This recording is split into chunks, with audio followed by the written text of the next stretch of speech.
Warahmatullahi wabarakatuh. Saya tentu senang ya hari ini ketika ada 2 vaksin kita yang selama ini kita bekerja keras sudah masuk list WHO, yaitu Sinovac, Sinopharm, yang dimana mayoritas memang kita mempergunakan itu. Dan ini mudah-mudahan juga bisa membantu ke depan daripada untuk masyarakat Indonesia bisa juga melakukan perjalanan ya. Apakah perjalanan di dalam negeri atau di luar negeri, tentu itu sendiri pasti ada pihak-pihak yang harus disinkronisasikan. Dan tentu hasil kerja keras ini ya, ini kan benar-benar kolaborasi antara 3 kementerian, yaitu Menteri Luar Negeri, Ibu Retno sebagai juga representasi Indonesia di Gavi dan COVAX ya. Dan juga tentu Pak Budi Sadikin ya di kesehatan yang juga terus mendorong bagaimana tadi Sinovac, Sinopharm ini juga bisa masuk dalam sebuah list yang baik sehingga tadi rakyat merasa aman. Yang selama ini mempertanyakan ini belum masuk, alhamdulillah udah. Tapi tentu kita nggak berpuas diri sebagai pemerintah ya. Karena itu kita tahu bagaimana kita terus melakukan tadi vaksin merah putih. Hari ini kan ada 2 platform yang sedang terus kita coba lakukan tadi penelitian dan mulai ke praklinik nantinya secara bertahap. Ada Eijkman ya dan juga ada yang dari UNER kemarin. Nah, alhamdulillah juga ya kita juga melakukan terobosan. Ya. Bio Farma ya memang sebuah institusi Kementerian BUMN yang selama ini sudah melakukan juga kerjasama vaksin, ya apakah polio, meningitis, ya dengan banyak pihak. Nah hari ini juga, alhamdulillah kita masuk ke dalam list nomor 121 kerjasama Bio Farma dengan salah satu universitas di luar negeri, yaitu Baylor, ya masuk ke ranking 121, udah masuk. Nah kita coba mudah-mudahan juga berhasil. Ya, karena pada saat ini konteksnya kita harus bisa memproduksi vaksin tadi sendiri. Tidak mungkin kita terus import seperti yang sekarang. Nah, kita berharap nanti baik vaksin merah putih, vaksin BUMN ya ada hasilnya. Jadi itu yang saya mau sampaikan supaya teman-teman media juga ada transparansi. Ya, jangan melihat nanti ini kan kadang-kadang di era seperti ini ya ada hal-hal yang sensitif disampaikan daripada tadi salah persepsi. Kita harus transparan mungkin. Apakah tadi vaksin import yang dilakukan oleh Kementerian BUMN yang namanya Sinovac, yang namanya Sinopharm, yang selama ini banyak pihak mempertanyakan nggak masuk list WHO, dan juga tadi vaksin merah putih secara update ya. Dan juga tadi vaksin BUMN yang sekarang sudah mulai register. Dan ini kita sudah mengadakan rapat ya. Jadi bukan kita sendiri, kita sudah ketemu BRIN, kita sudah ketemu Kementerian Kesehatan, Kemenlu kita libatkan ya supaya ini tadi mendorong tadi vaksin yang kita bisa produksi dalam negeri, apakah yang namanya merah putih ataupun yang kerjasama. Ya kita harus setransparan mungkin. Dan mudah-mudahan tadi ya dengan nanti adanya Sinovac, Sinopharm, ya nanti juga apakah beberapa negara yang tadinya menutup untuk Indonesia ke luar negeri, ya sekarang juga bisa lebih terbuka. Apakah kesempatannya buat bisnis ataukah buat umroh apa? Tapi tentu domainnya bukan di saya, domainnya di Kemenlu. Ya jangan nanti di salah satu ini kita mau bikin statement bandahuli, tidak. Tapi ini bagian dari transparansi yang kita mau inikan. Oke, kalau ada tanya jawab, silakan kawan-kawan. Vaksin? Ya. Vaksin. Ya. Ada? Yang lain boleh nggak Pak? Nggak, yang lain ya Pak? Vaksin dulu. Kalau mengenai umroh haji kan domainnya di Bumenlu, bukan saya. Nah, tapi paling tidak dengan Sinovac, Sinopharm masuk list WHO, kita berharap pemerintah Saudi membuka diri karena kan semua vaksin yang sudah di list WHO mestinya friendly ya.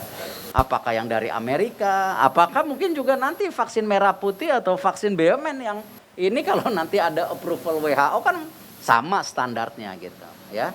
Jadi tentu saya tidak bisa konteksnya mendahului dari pemerintah Saudi ya, karena itu kebijakan dari mereka, dan juga saya tidak bisa tadi ya overstep job desk yang punya di Kemenlu. Kalau saya menyampaikan bahwa sekarang sudah masuk list yang selama ini kan teman-teman wartawan juga ini kok belum masuk standar WHO. Nah, hari ini sudah ya. Jadi apa yang kita lakukan tadi import, apakah yang namanya vaksin gotong royong ataukah vaksin pemerintah, ya kita senang hari ini membuktikan bahwa pilihan vaksin import yang kita lakukan bukan kaleng-kalengan, jadi vaksin beneran gitu. Ya, tapi tidak cukup di situ, vaksin merah putih atau vaksin BMN kita akan kembangkan. Ya, silakan. Vaksin. Vaksin. Kawan-kawan. Nggak nanya vaksin BUMN. Vaksin BMN ditargetkan masuk list WHO kapan? Sekarang udah masuk ranking 121. Bio Farma dan Baylor. Ada diketik aja di itu WHO ada 121 udah masuk. Hari ini atau tadi malam udah masuk register.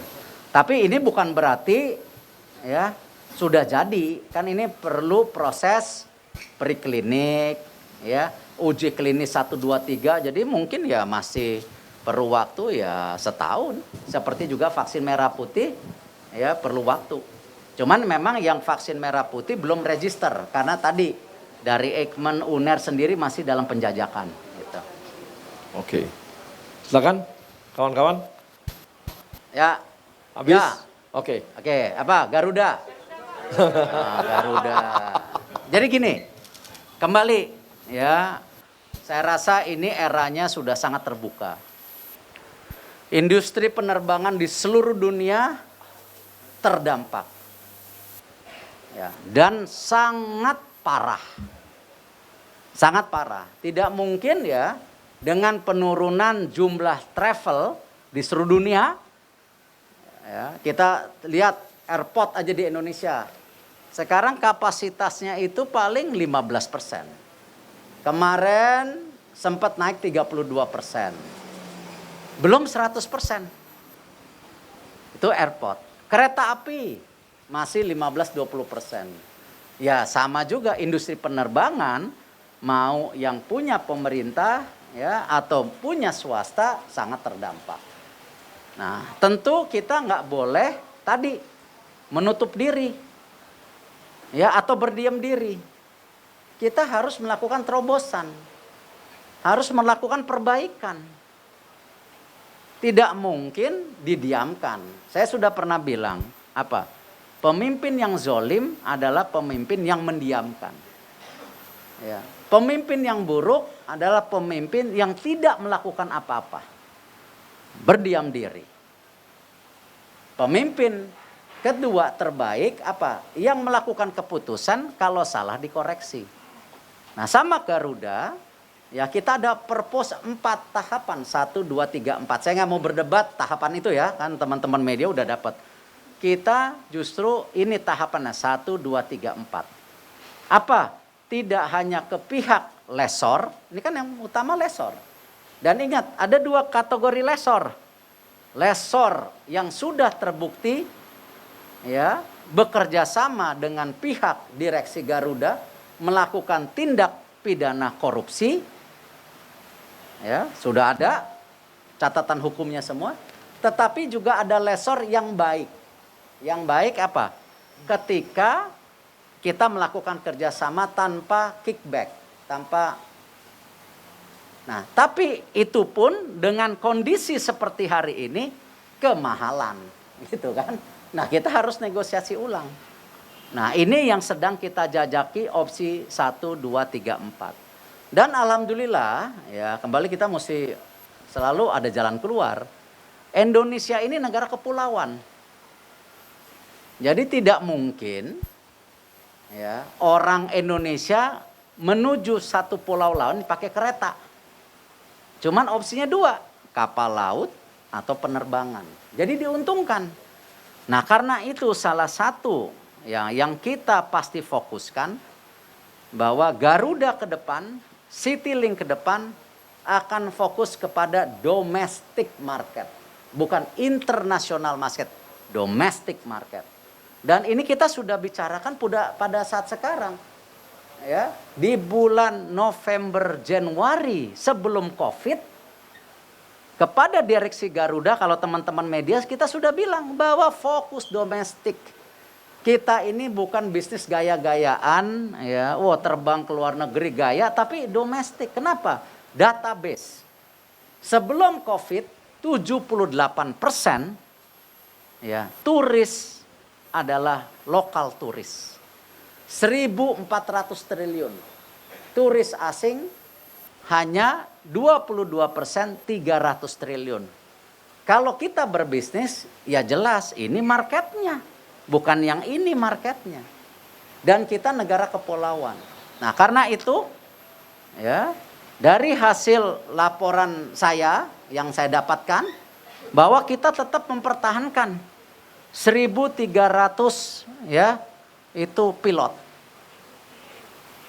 kabin, dan lainnya. 2.300 pegawai. Kalau negara lain, ya jangan saya yang bicara. Ya, sudah dalam proses yang lebih parah dari Garuda. Ya, jadi kalau kita patut bersyukur, tinggal kita cari tadi proses yang namanya tadi bagaimana Garuda masih bisa sustain. Tapi harapannya ada karena apa? Tadi kita negara kepulauan dan domestic market kita kuat. Kita beda dengan Singapura, ya, kita beda dengan Qatar, kita beda dengan UAE, ya, negaranya cuma segitu, mau terbang kemana? Kalau kita dari ujung ke ujung 6 jam. Nah, jadi kita punya potensi, cuman kita harus perbaiki tadi yang selalu saya sampaikan, bisnis model pasca pandemi. Bisnis model pasca pandemi, PLN pun harus berubah, Pertamina pun harus berubah. Kenapa? Tadi ini sudah ada yang namanya mobil listrik. Ada mobil listrik. Dengan ada mobil listrik, ya berubah gitu. Nggak mungkin PLN sama, nggak mungkin Pertamina sama. Oke, itu Garuda. Apa? Oh, holding ultramikro kan alhamdulillah prosesnya sangat baik, ya, sudah berjalan. Bahkan BRI yang tadinya korporasi 40%, saya sudah perintahkan dan direksinya bagus. Sekarang untuk korporasi BRI tinggal 18%. Sisanya semua UKM dan ultramikro. Nah, itulah BRI. Kalau yang korporasi biar aja mandiri. Kalau yang rumah-rumah ya biar aja BTN. Nah, ini. Tetapi apakah cukup di situ? Tidak.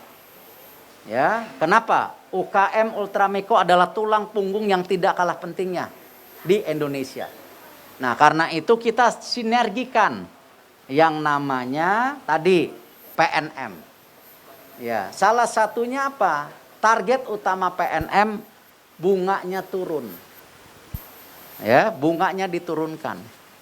Nah, ini proses yang perlu waktu karena belum terjadi sinergisitas. Kalau ini terjadi, salah satunya bunga PNM harus terus. Orang yang di bawah harus bisa mendapatkan bunga yang layak. Penggadaian juga sama. Penggadaian ini juga industri yang perlu perhatian. Nah, kita harus jaga juga. Nah, ini yang kita samakan. Jadi ultramikro insya Allah ya progresnya baik, tapi lagi nunggu PP segala kan? Nah, iya lagi nunggu ya. Bukan di kita PP-nya. Itu kan mesti tanda tangan beberapa kementerian. Oke. Satu lagi. Oh. Tadi apa? Apa? Kenapa? Kenapa? Oh. Oh, saya rasa yang diusulkan Pak Peter Gonta sangat bagus. Ya, kita harus puji. Ya, bahkan saya ya ingin nanti mengusulkan kalau bisa komisaris Garuda 2 aja. Ya, jangan yang tadi misalnya ada tadi pensiun dini tapi komisarisnya nggak dikurangin.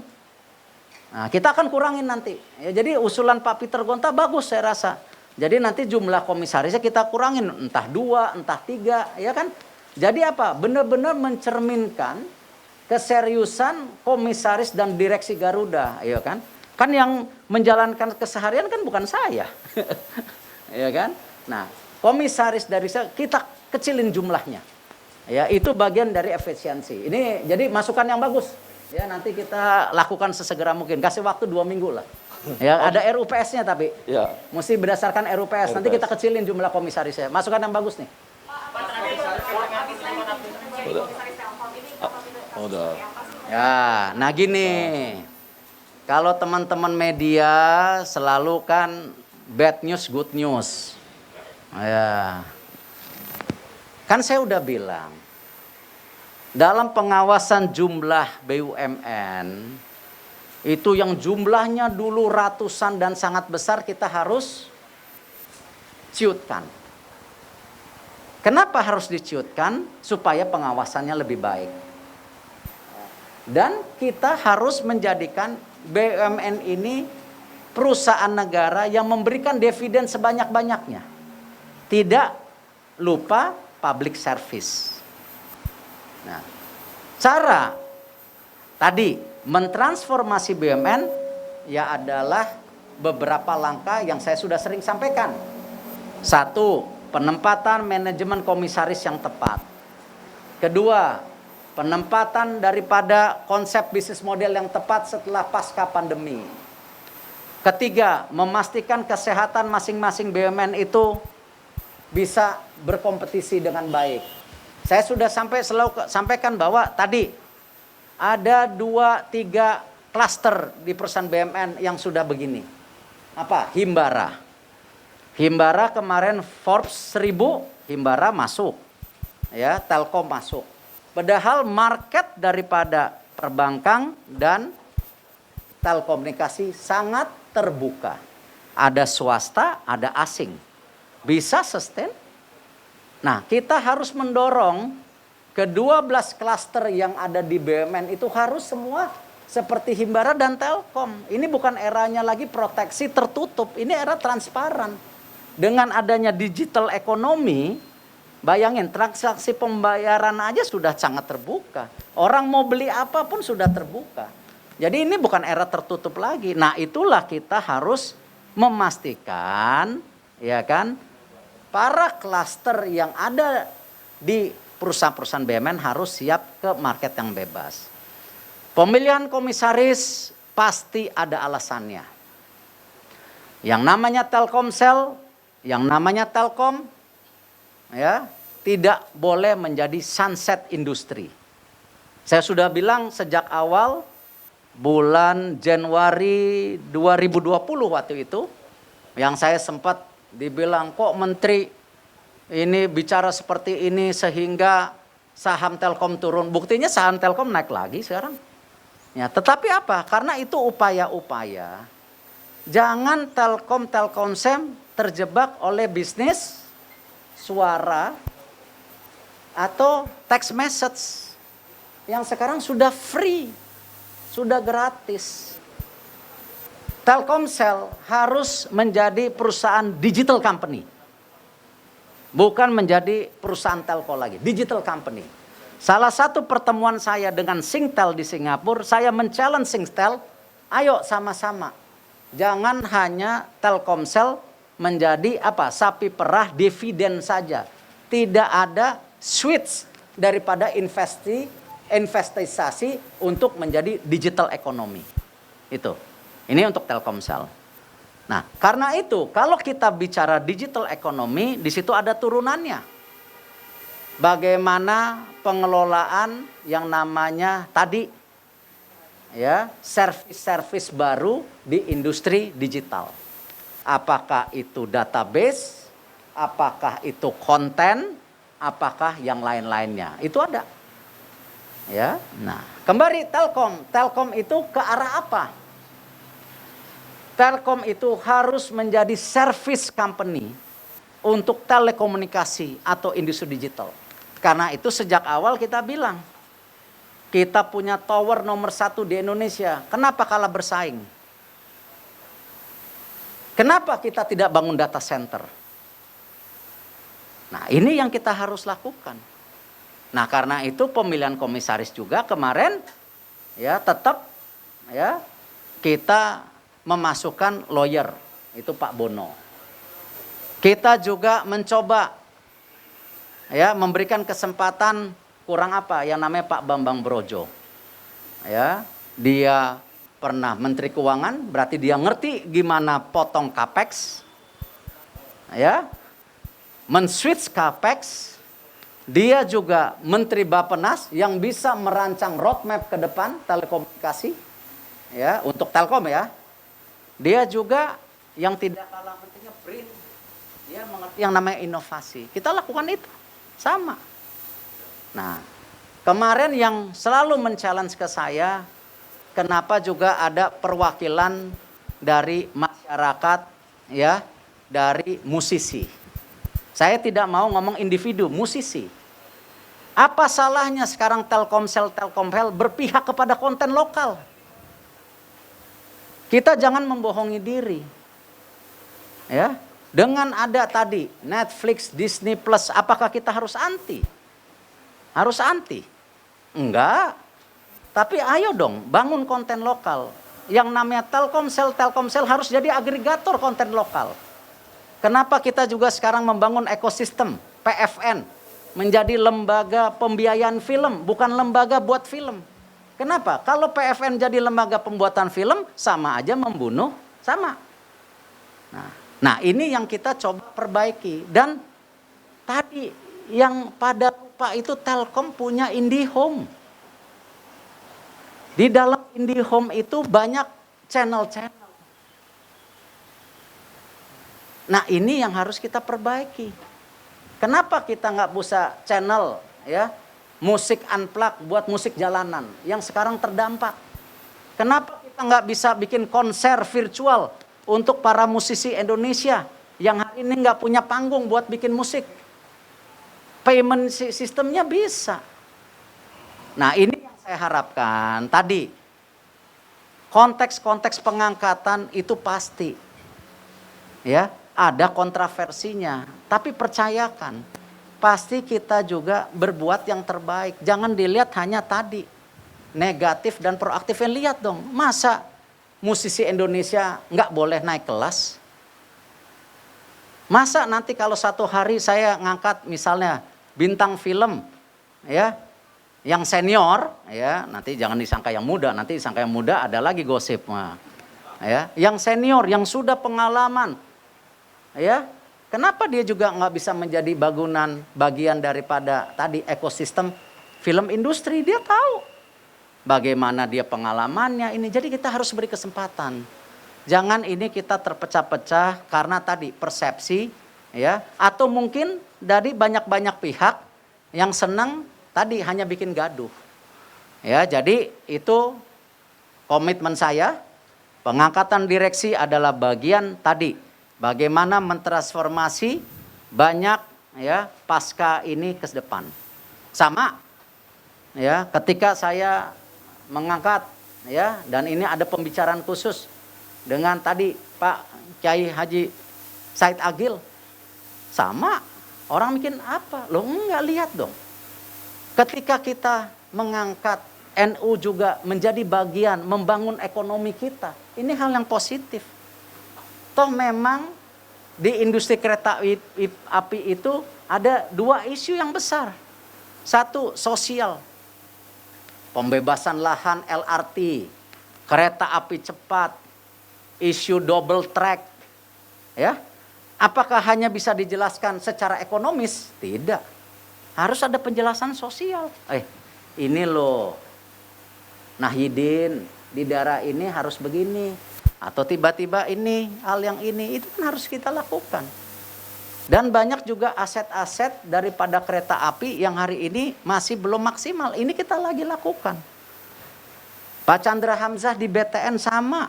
Kita lihat apa? Tadi ada isu dari Arta hukum pada saat itu. Pak Agus Marto, bayangin. Dari Gubernur BI, Menkyu, mau jadi komut BNI. Kenapa? Karena semua ini figur-figur ini percaya transformasi yang ada di Kementerian BUMN dan para BUMN-nya. Yang tadi tujuannya saya sudah sampaikan, kalau bisa ke-12 klaster ini seperti perbankan, seperti telco, dan memberikan dividen sebanyak-banyaknya, supaya apa? Tadi, Kementerian Keuangan perlu mendapat alternatif income, yang sekarang kita punya defisit anggaran besar, tidak hanya bergantung dengan pajak, tapi ada pemasukan lain.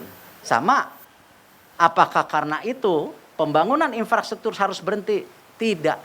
Karena itu ada yang namanya Sovereign Wealth Fund, ya, INA, Indonesian Investment Authority, untuk apa? Membangun infrastruktur tidak berdasarkan hutang, tapi berdasarkan investasi. Kemarin INA sudah announce masuk dana 54 triliun. 25% dari dalam negeri, 75% dari luar negeri. Dari mana? Dari ADIA, UAE, dari CDPQ Kanada, dari APG Belanda. Untuk apa? Membangun infrastruktur Indonesia. Nah, ini jadi saya dengan segala kerendahan hati, ya, saya tidak ada bermaksud apa-apa.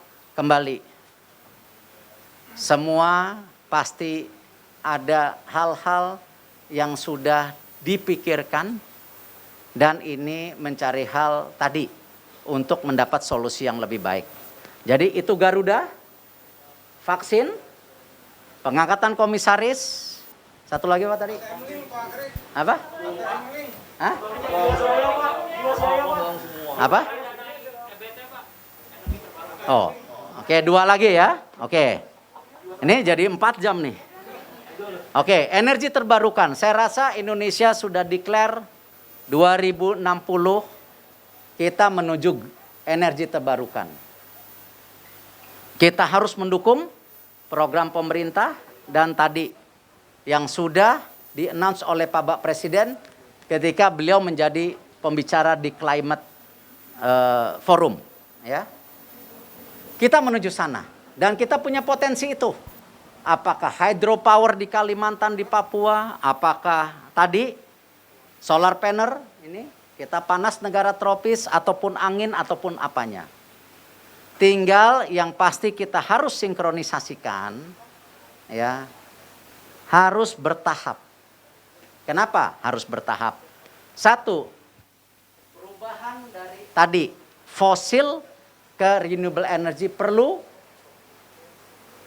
uang, perlu investasi, nggak mungkin. Oh, yang itu besok dimatiin, nggak bisa. Oh, yang di situ 3 tahun lagi harus mati. Karena 3 tahun harus mati, kita harus bangun energi terbarukan. Nah, ini yang harus disinkronisasikan, nggak bisa langsung mati. Nah, ini yang kita harus dan ingat, ada pemasukan yang Indonesia perlukan pada saat ini.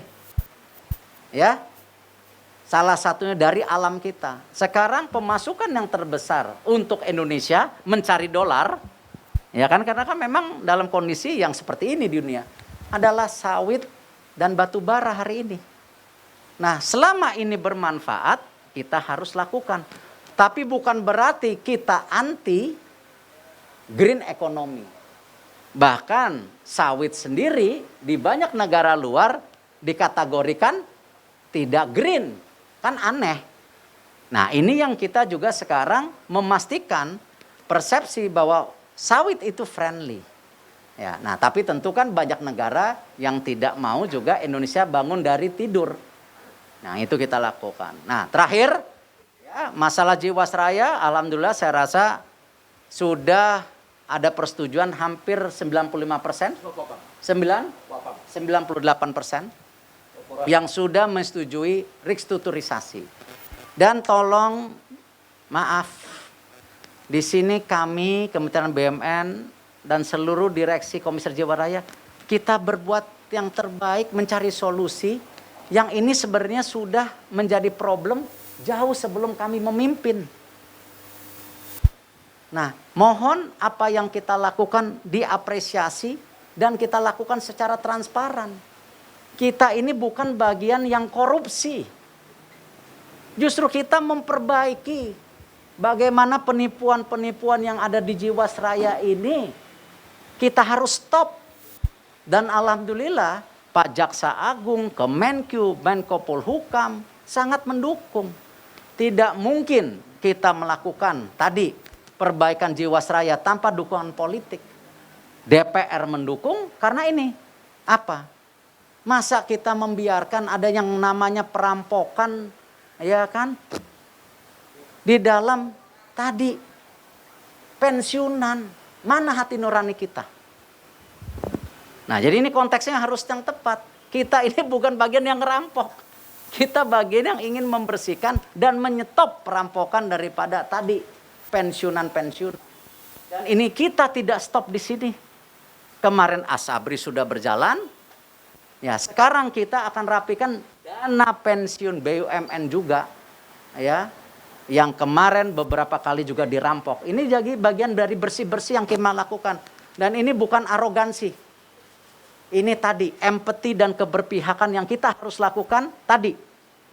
Perampokan-perampokan daripada pensiunan ini harus stop. Harus kita jaga. Kasihan yang udah kerja puluhan tahun uangnya hilang. Ya kan? Itu saja. Oke ya. Ini dari Makasih, bicara kawan-kawan. vaksin Yo. bicara. Oke, siap. Siap.